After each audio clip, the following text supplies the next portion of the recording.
What's up, party people? Android Stud here, and wanted to take a little tour of the Note 9 over at Best Buy today and show it off to you guys. This is the blue version that they're selling at Best Buy. They have two colors, the purple or lilac or lilac or whatever you want to call it, and also the blue. And it comes with this sexy pen that you can take pictures. As you can see, you click it and it takes a picture. That's one of the new features, a super duper steroid S Pen in that pea yellow that everybody is raving about. But as we all know, Note 9 cost a whole lot of money, not $1,000, probably almost $1,100 out the door. It has that new fingerprint reader there in the middle, and the 512 gigabyte costs close to $1,200. You could do some trade-ins with some of your phones that you have, maybe the Note 8, maybe your Pixel 2 XL, maybe your S9 Plus. These are the two colors that they're selling, the blue and the purple. Not sure, folks, if this is worth the money. To me, it looked a lot, not a lot, basically like the Note 8.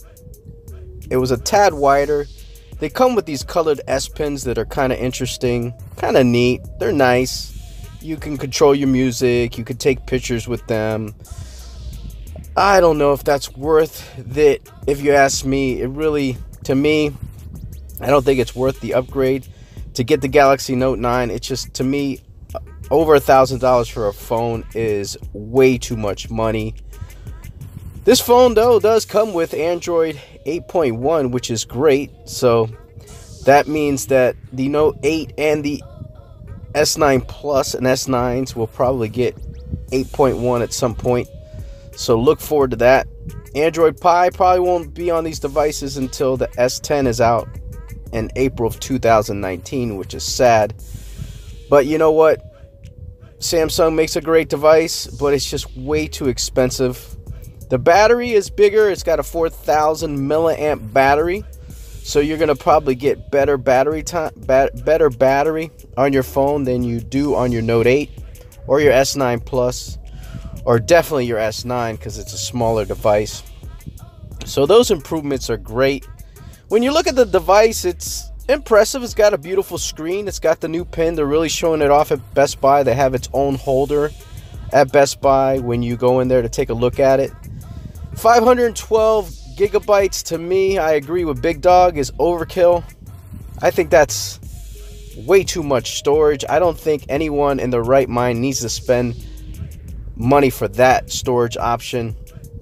The 128 gigabyte I think is plenty, and it is great. But if you need that much storage, you do have that option. You're just going to have to pay an arm and a leg and probably a rib and a part of your lung to afford that. But to me, it wasn't the most impressive device because it does look a lot like the Note 8. And like I said, it has the zooped up S Pen.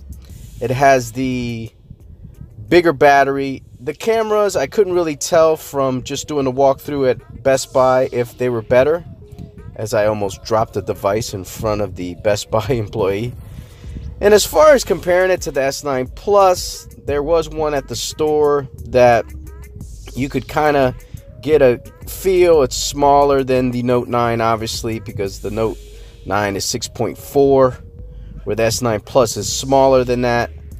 But I will say that I did like the Note 9's width compared to the Note 8. When I put the Note 8 side by side, the Note 8 is on the right, the Note 9 is on the left.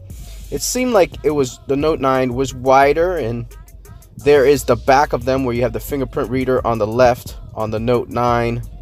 As you see, it's in the middle, so it's in a better position now than it is on the Note 8 now, because if you look at the fingerprint reader on the Note 8 now, it's kind of in a funky, you have to do some finger gymnastics to get to it. And as you can see, that was the purple, and here's the blue one. You got your dual cameras on the back. So I mean, at the end of the day, it's a fun little device. It's not worth the money. I think if you're gonna go and spend some money, I would personally spend my money on a laptop.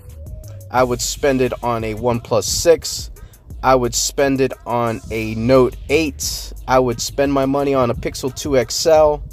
I would even get an essential phone, because at the end of the day, it's way too much money out the door. Now, don't get me wrong. If you can get a buy one, get one free on Verizon, and you have the lines where you can use that up, that's a great deal. T-Mobile's throwing you a deal also where you can get this device $500 off if you trade in the Note 5 or even an S7. That to me is a good deal. But at the end of the day, folks, don't buy this. Way too much money. I'm out.